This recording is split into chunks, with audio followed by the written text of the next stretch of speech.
Did you? Yeah, let's start at the second time. Did you ever come close again? Once or twice. Never really. Spring Waterloo, I think I got in the semi-final a couple of times. The autumn one, I don't think I ever got as far as the semi. I think I got the last 8 a couple of times. Yeah. And the Spring Waterloo, we touched on that. It was in 87, I think it was, wasn't it? Was it 87, was it? I think it was 87 when you won the Spring one, yeah. Yeah. Who did you beat in the final of that? I played very well that day. I played as well that day, I thought, as I had done. Definitely a little better than when I won the Waterloo, the main one. Yeah. I beat Tony Poole, 21-20 in the final. Oh, the Spring? Yeah. Hell of a game that was. I bet Tony, he lay a game with a real good wood and just come up with the last wood and beat it. Yeah. He had an excellent record on the Waterloo, didn't he, Tony? Always a very good player, Mel. Yeah. Tony was, if you played Tony, you've got a game on your hands, no doubt. Yeah. Very, very good player. Yeah. I mean, you played obviously in sort of the golden years, and the calendar, as you said earlier, was packed with tournaments, particularly, as you said, around Manchester. You got Patrick Croft and Stonemasons and Manchester Evening News, all the major events. I mean, apart from the Waterloo, what was your sort of particular favourite event you enjoyed? I mean, Patrick Croft's always mentioned, isn't it?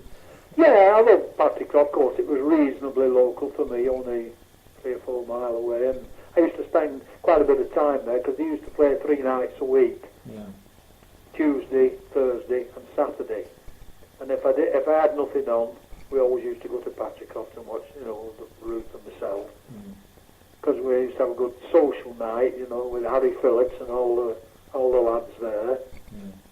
And I used to put a little bit of time on the green if I got chance practicing, and it paid off. I won it twice, I think, and I always went very close in it.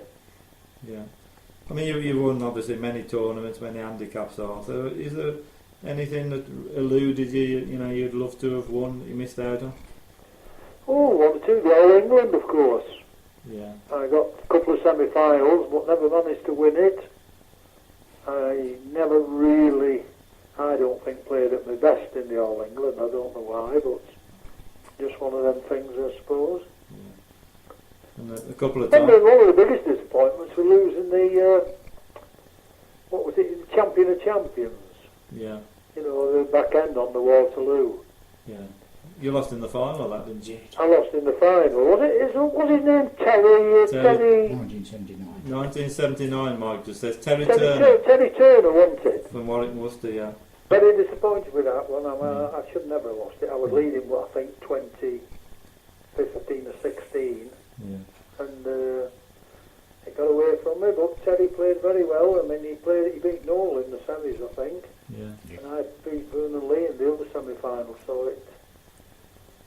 But there again, I was a bit disappointed with that game. But I always remember a certain gentleman who shall be nameless, a bookie, ran on the green after I'd just lost, and after he said, that bloody one wood, he says, it's just cost me £500. I just looked at him and I won't tell you his name, you know him well enough. Yeah. I said, it's just cost me a bloody £1,000. Yeah. I always remember that. Yeah, it's a shame. I mean, these days, that, the top players, there's not quite so many events for them to go at, isn't there, Arthur? No, there's nothing. You can't even compare it in the remotest sense with what we had going for us. Yeah. I mean, the Manchester Evening News it was a great competition, terrific competition. That Manchester Evening News. You had to qualify. You could pick your green. If it wasn't already booked up. I was talking to somebody on Monday, and they said that the decline seemed to start when the breweries started cutting back the support, didn't they? Particularly like Green or Whitley and Bass down this area as well. Yeah, that seemed to be the. Yeah, Greenhalls. Look at Warrington. You get 2-3 great sweeps in Warrington. Yeah. Greenhall, Whitley. Yeah. There's nothing now. Yeah, and of course they the Waterloo with Greenhalls as well, weren't they? Exactly. It seemed that when the brewery started pulling out, it was where we started losing events. They sponsored some. I mean, beer and bowls always went together, didn't it, Arthur? Oh, exactly. It was. I mean, the late brother-in-law a few years ago, we was having a little check round, and then, and I'm going back probably now 6, 7, 8 years ago. In our area, that is the Altrincham Sale area, 32 greens had gone then, went in 2 or 3 years. Yeah. You can't believe that. No. But that's we did. We had a check round. Yeah. And since then, of course, it's gone more and more. There's not many greens around our area now. Yeah. It's the same everywhere, isn't it, Arthur? It's the same up your end. Yeah, the greens and pubs closing everywhere. Yeah. Landlords just don't want you bowlers. Yeah. No. Yeah. Of course, people can't drink the same now. No, that's When you right. go in cars, as you know, you have a couple of pints, that's your lot. Yeah.